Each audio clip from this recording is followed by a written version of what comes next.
Il suono si infrange e rifrange come un'onda contro le pareti del forte, dentro le pareti del nostro corpo.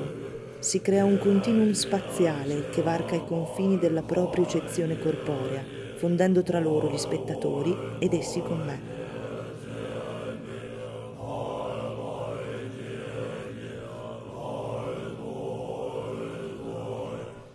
Se la papessa ci pone di fronte al rapporto con un mondo altamente tecnologizzato, essa ci allerta nel renderci autori di una gestualità inconsapevole, riguardo al prestarci ad una partecipazione disincarnata, virtuale, simulacrale alla collettività, ma anche ci incoraggia facendoci aprire gli occhi,